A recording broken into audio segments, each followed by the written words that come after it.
Assalamualaikum warahmatullahi wabarakatuh. Saya Ainisa Fitri, dosen Stain Tengku Dirundeng Melabo, peserta PKDP PTP UIN Araniri Banda Aceh tahun 2026.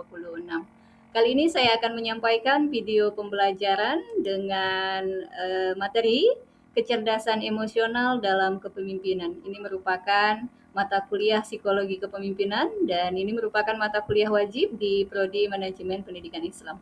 Adapun CPMK di mata kuliah ini merupakan CPMK 3, yaitu mahasiswa mampu menganalisis faktor-faktor psikologis yang mempengaruhi perilaku kepemimpinan dalam organisasi pendidikan. Kemudian sub CPMK-nya adalah sub CPMK 5, yaitu mahasiswa mampu menganalisis peran kecerdasan emosional dalam kepemimpinan. Kemudian indikatornya, yang pertama menjelaskan konsep kecerdasan emosional, kemudian menganalisis komponen kecerdasan emosional dalam perilaku kepemimpinan, kemudian menganalisis pengaruh kecerdasan emosional terhadap efektivitas kepemimpinan, dan menganalisis kemudian memberikan solusi terhadap studi kasus kepemimpinan berdasarkan perspektif kecerdasan emosional. Selanjutnya, saya ingin memberikan pemantik kepada adik-adik mahasiswa. Pernahkah Anda memiliki seorang pemimpin yang sangat pintar tetapi sulit mengendalikan emosi, kemudian mudah marah ketika menghadapi masalah, atau tidak mampu memahami perasaan bawahannya? Apakah pemimpin seperti itu efektif dan mengapa?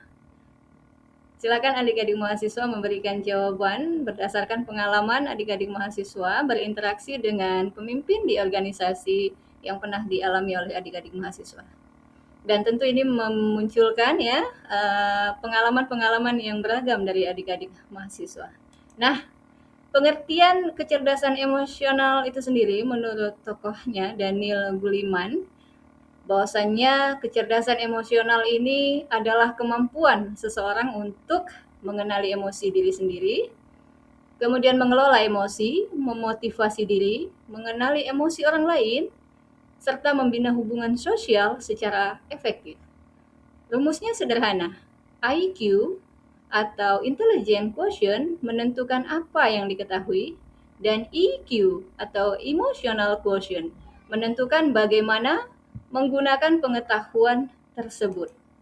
Konsep dasar kecerdasan emosional, yakni kecerdasan emosional merupakan kemampuan untuk memahami emosi, mengendalikan emosi, menggunakan emosi secara positif, dan membangun hubungan interpersonal yang sehat. Dalam kepemimpinan, pemimpin tidak hanya mengelola pekerjaan, tetapi juga mengelola manusia dan emosi. Komponen kecerdasan emosional menurut Daniel terdapat 5 komponen utama. Yang pertama adalah kesadaran diri atau self-awareness. Nah, seorang pemimpin yang memiliki kesadaran diri mampu mengatakan, saat ini saya sedang marah, kecewa, atau cemas. Dengan mengenali emosinya, ia dapat berpikir lebih jernih sebelum bertindak. Kemudian yang kedua, pengendalian diri atau self-regulation. Nah, pengendalian diri ini bukan berarti menekan atau menghilangkan emosi, tetapi mampu mengekspresikannya dengan cara yang tepat, sehingga tidak merugikan diri sendiri maupun orang lain. Yang ketiga adalah motivasi diri atau motivation. Nah, motivasi ini merupakan kemampuan seseorang untuk mendorong dirinya agar tetap bersemangat, kemudian optimis, dan berkomitmen dalam mencapai tujuan meskipun menghadapi berbagai tantangan dan hambatan. Yang keempat adalah empati atau empathy. Nah, empati ini membuat seseorang memimpin mampu menempatkan dirinya pada posisi yang lain sehingga dapat bersikap lebih bijaksana, adil, dan penuh perhatian. Jadi memang empati ini adalah kemampuan seseorang untuk memahami, kemudian merasakan, dan menghargai perasaan, kebutuhan, serta sudut pandang orang lain tanpa harus mengalami keadaan yang sama. Kemudian yang kelima adalah keterampilan sosial atau social skill. Jadi seorang pemimpin tidak hanya harus cerdas secara intelektual, tapi juga mampu berkomunikasi, kemudian bekerja sama, kemudian membangun kepercayaan dan menciptakan hubungan yang harmonis dengan orang-orang yang ada di sekitarnya. Nah, kelima komponen ini saling berkaitan. Kesadaran diri membantu seseorang mengenali emosinya, kemudian pengendalian diri membuat emosi tersebut dapat dikelola dengan baik. Nah, motivasi diri menjaga semangat dalam mencapai tujuan. Empati membantu memahami orang lain, sedangkan keterampilan sosial memungkinkan seseorang membangun hubungan yang efektif. Jika kelima aspek ini dimiliki oleh seorang pemimpin, maka kepemimpinannya akan menjadi lebih efektif, humanis, dan mampu menciptakan lingkungan kerja yang positif tentunya. Nah, adik-adik mahasiswa sekalian, saya telah membuat sebuah skema, yaitu hubungan kecerdasan emosional dan kepemimpinan. Adik-adik, pada skema ini kita dapat melihat bahwa kecerdasan emosional bukan hanya menjadi sifat pribadi seorang pemimpin, tetapi menjadi faktor yang mempengaruhi keberhasilan kepemimpinan secara bertahap. Ketika ada guru yang terlambat menyelesaikan administrasi, kepala madrasah yang cerdas secara emosional, tidak langsung memarahi di depan umum, tetapi mencari tahu penyebabnya terlebih dahulu. Nah, semuanya itu berawal dari kecerdasan emosional. Pemimpin yang memiliki kecerdasan emosional mampu mengenali emosinya sendiri, kemudian mengendalikan emosi, memahami perasaan orang lain atau empati, serta membangun hubungan sosial yang baik. Nah, karena mampu mengendalikan emosi dan memahami orang lain, maka pemimpin akan berkomunikasi dengan lebih efektif. Nah, komunikasi yang efektif ini ditandai oleh mendengarkan dengan baik, kemudian memilih kata-kata yang tepat, memberikan kritik tanpa menyakiti, mampu menyampaikan visi organisasi dengan jelas. Intinya, kecerdasan emosional membuat komunikasi menjadi lebih efektif dan komunikasi yang baik akan menciptakan hubungan kerja yang harmonis. Mengapa? Karena anggota organisasi itu merasa dihargai, didengarkan, dipercaya, diperlakukan secara adil. Akibatnya, konflik berkurang dan kerjasama meningkat.